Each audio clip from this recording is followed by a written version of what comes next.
So we're going to start with a little bit of Ruth, just to get us in, not to miss our kviut, our steady learning of Ruth, and we will find how that we're gonna look at one pasuk. When that pasuk happens to have a lot of connection to today specifically, and to Rosh Hashanah in general, and it's was really surprised to see that. But when Jews do good things, it all works out. So we are in Perek Bet, the third pasuk of Perek Bet of the second chapter of Ruth, and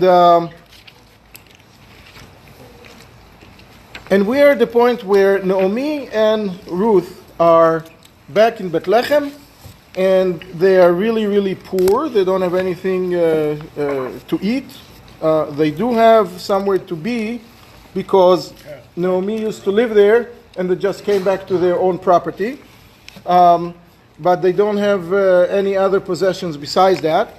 And Ruth, true to the suggestion and almost demand not to take gifts from others, gifts that are substantial from others, she decides to not go beg, and instead she's utilizing a tool that was given to us by the Torah, which is called matnot aniyim, the gifts to the poor, which requires the poor to do something for that gift. And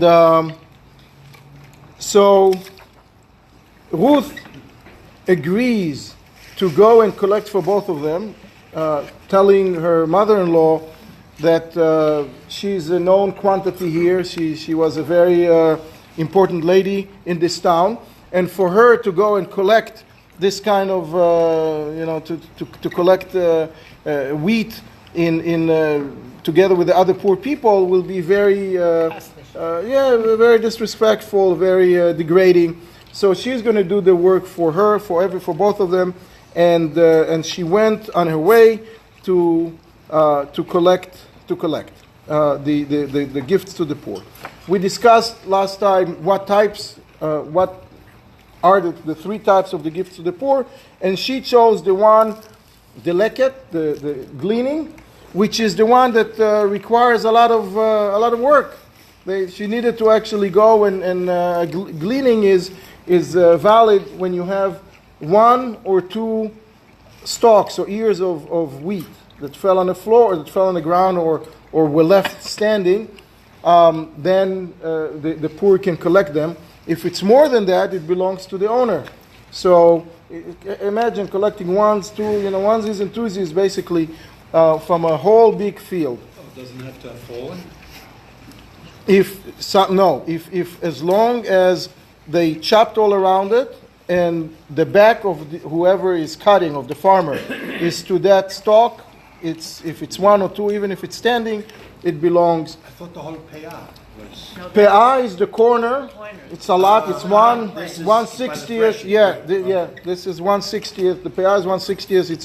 It's a substantial amount, and most male poppers will go there because that's where they can get a lot in a short amount of time, and they start when the farmer stops. They can start, and they can take it, and within a few minutes the whole corner is gone.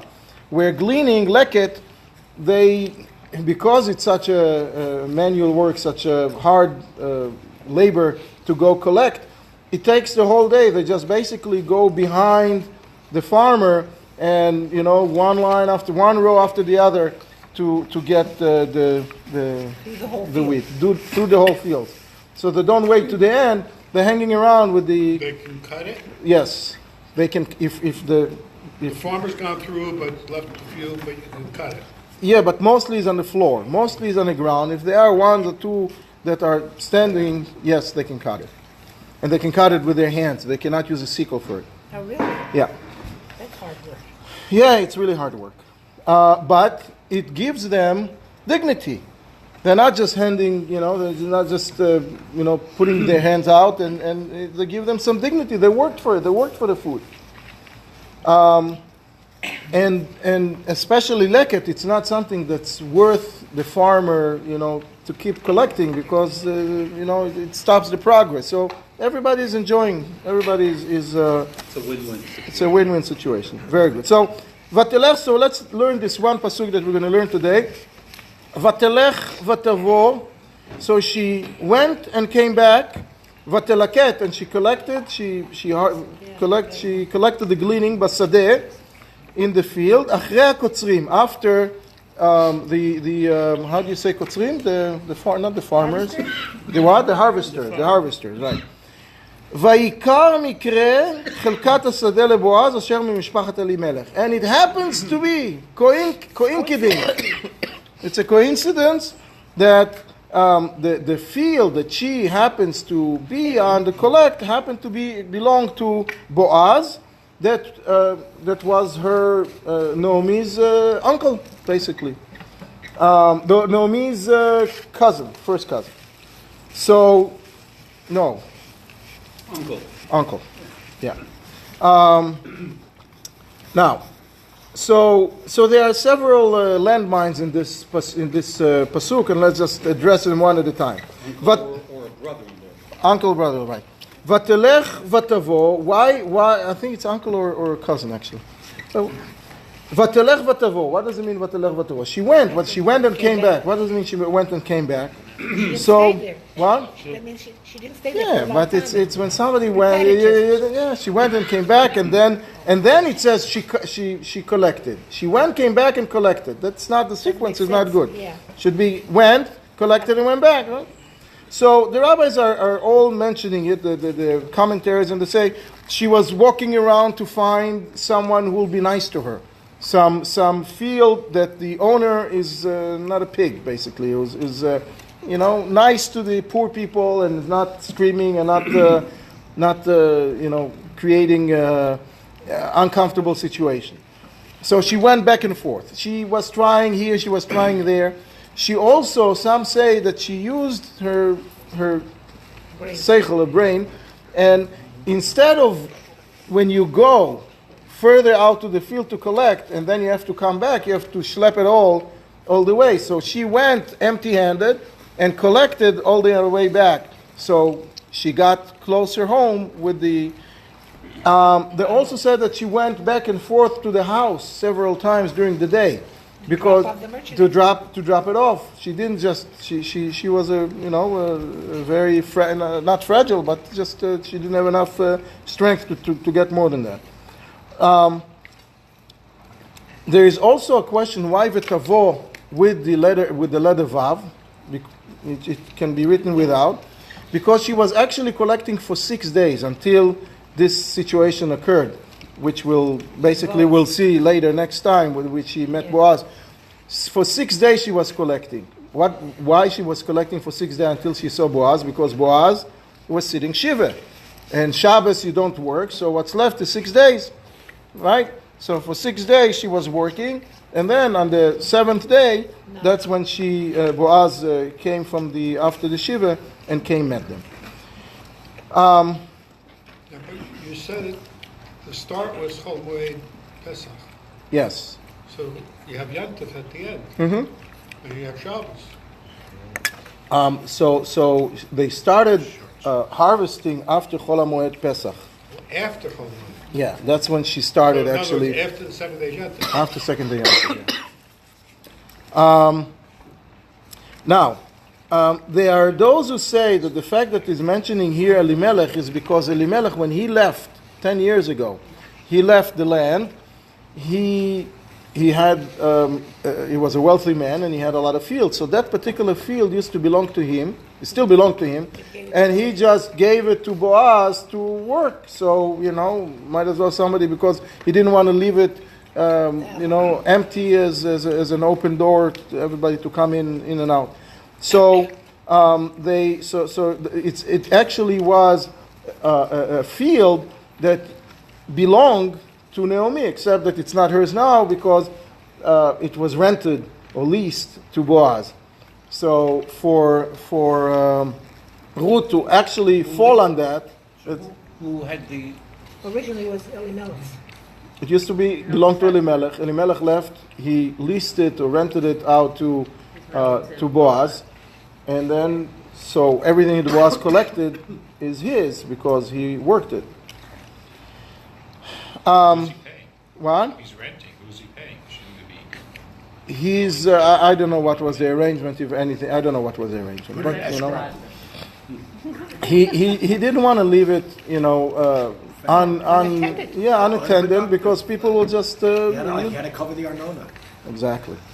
Now, there is one more point that I want to make before we sort of close the books of Ruth and start talking about the amazing connection to today.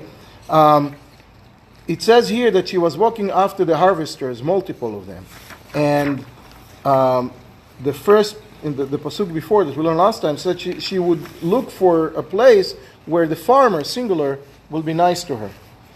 What the rabbis are saying is that the farmer was nice to her, Boaz, but he also instructed all of his boys who were working in the field to be nice to the poor people, To accidentally leave some stuff. to be nice to them, to not push them around, to just be nice to them. So the whole place was very friendly, poor friendly, and so that's what happened. That's what happened. Now, how is all of that connected to today? So there is this pasuk, the words in the pasuk. It says, "Vaikar mikra." It happened. What?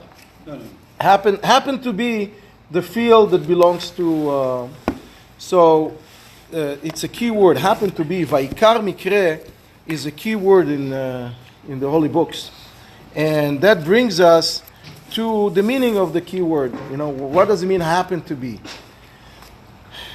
We all know that we believe in divine providence, right? We believe that when somebody's watching, that somebody's watching everything, right?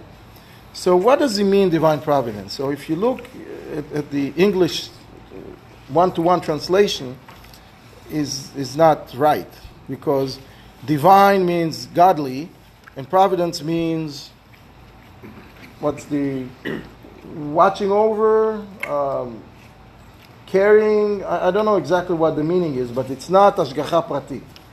Hashgacha is really supervision, and pratit is specific, private, but also specific.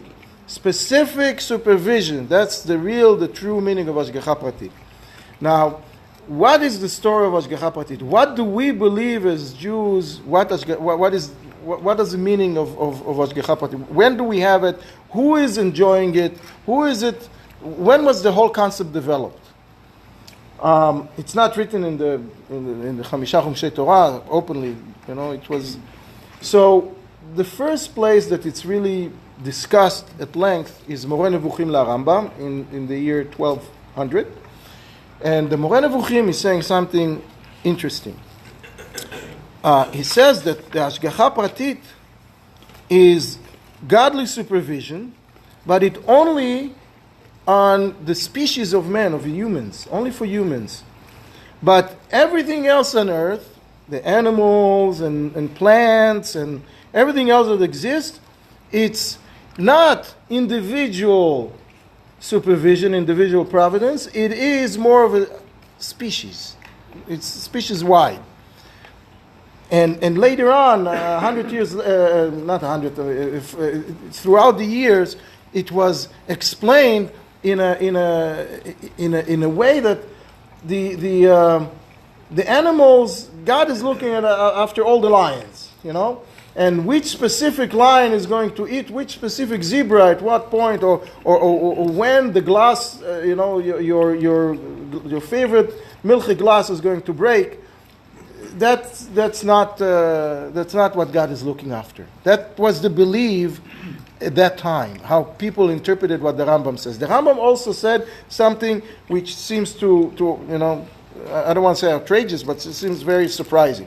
It says that the people who are going against the word of God, they also are being excluded from the specific supervision, and they're enjoying, a more general supervision for all the stupid people, which is very, very, surprising. Now, 500 years later, came the Baal Shem Tov.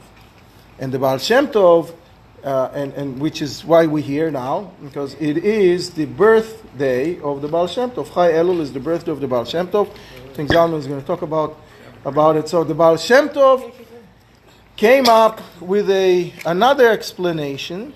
And what the Baal Shem Tov said is, and I'll read it to you, that it's not only that all of the movements of the all the creatures are supervised, but as a whole, as masses of species and types, but even the individual move of an individual item, of an individual leaf, an individual piece of grass.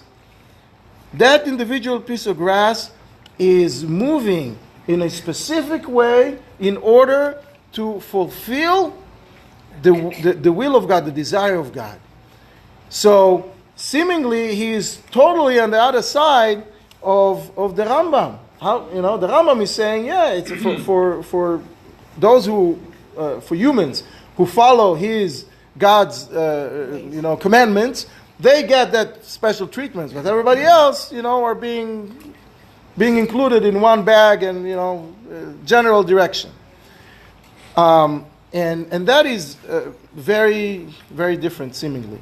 100 years later, the second Rebbe of Chabad, the Admor HaEmtzai, which is the son of the second birthday boy.